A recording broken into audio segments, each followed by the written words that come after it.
What's up, guys? Welcome to Foundflix and an ending explained that I know you have been waiting for because so many of you have been asking for it already. The new R-rated adaptation of Stephen King's classic, It. The movie has had some massive hype going for it, and I'm glad to say that it mostly delivers with a great cast of kids and a more modern horror flavor versus the 1990 miniseries version. So let's dig into the new adaptation, giving a breakdown of the important moments that help explain the end, exploring what we learn about it itself, and also what to potentially expect in the as of yet unconfirmed sequel that continues the Losers Club story as adults.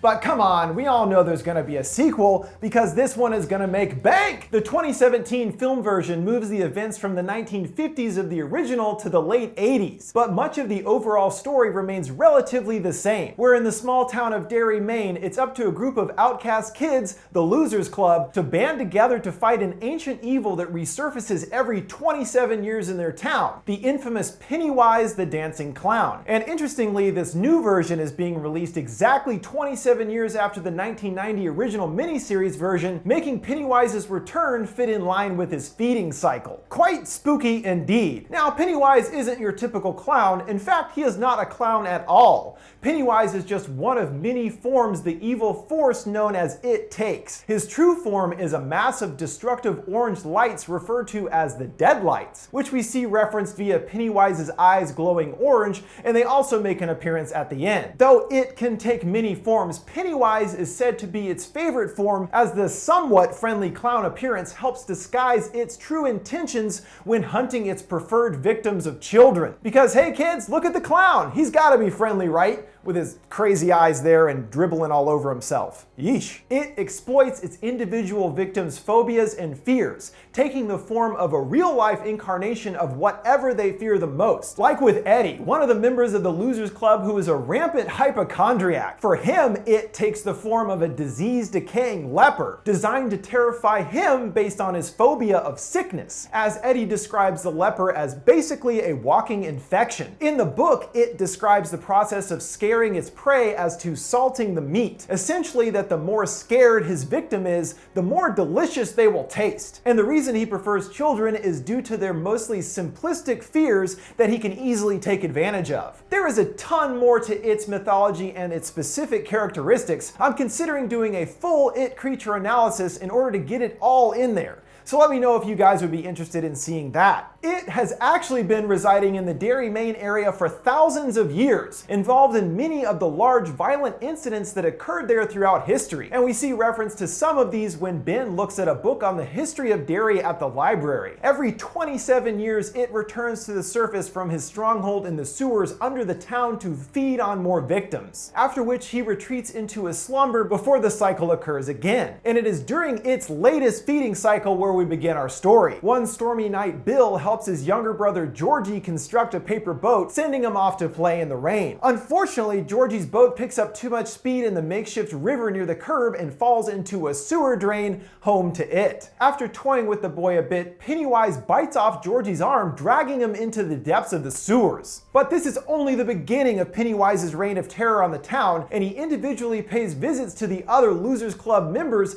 feeding on their fears. But the kids don't only have it to worry about, as there's also a gang of bullies led by the psychotic mulleted Henry Bowers to deal with as well. The kids also have individual encounters with his gang, but once they later become united together in the Losers Club, they are able to work together in a momentous rock fight and overpower Henry and his goons. This is the first instance we see that by working together, their power is stronger. Not only are they able to accomplish more together, but they are also able to overcome their individual fears. Eddie stands up to his mom, who has been forcing medication on him he doesn't need and keeping him trapped inside from the outside world. Or Beverly, who confronts her father, hurting him gravely, as it's heavily implied that he has been sexually assaulting her. So unlike before when they felt like outcasts or losers, now they have each other and are no longer alone and are stronger together. This idea is core to the story, as it's only by working together that they are powerful enough to fight back against it. Hunting after it, they follow a path via the town's sewer lines that connect to several of the events in the town's history, and the Losers Club are able to discover where it resides.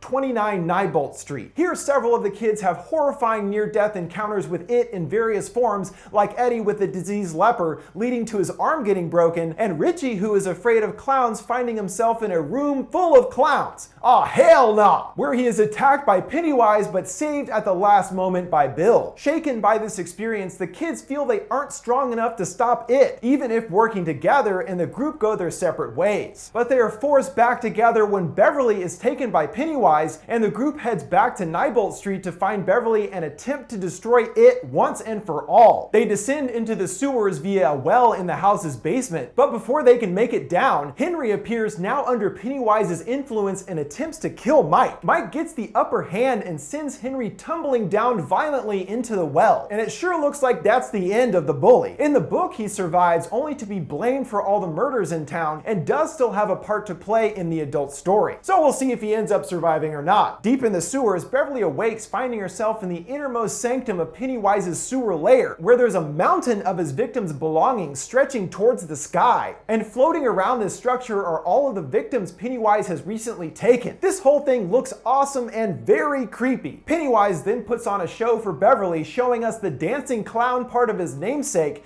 doing some extreme dance moves in front of a wall of fire. And Pennywise is a certified dancing machine, y'all. I couldn't find a clip of this part, but I did put together my own interpretation so you get some idea of what I'm talking about. Goes a little something like this. It then grabs Beverly, attempting to scare her, but she has already faced down her greatest fear, her father. And so she no longer fears anything, not even Pennywise. Since Pennywise feeds on fear, this is a problem for him, but he assures her, "You will be scared." Then opens his mouth very, very wide, revealing deep in his throat the deadlights, which hypnotizes Beverly into a trance, causing her to float up into the air amongst the pile of victims' belongings. Elsewhere in the sewers, Pennywise splits up the Losers Club, luring Stan away from the group, where he faces his greatest fear, which is a lady holding a flute from a painting in his dad's office for some reason. When the others find him, the lady has her giant mouth covering Stanley's face, consuming him. They are able to rescue Stan, but he is very disturbed by this experience, believing that the others left him to die. They reassure him that they didn't and will stick together no matter what, but Stanley has been permanently damaged by this encounter, which plays directly into his story as an adult. Pennywise also lures Bill away from the group, where he has a final conversation with it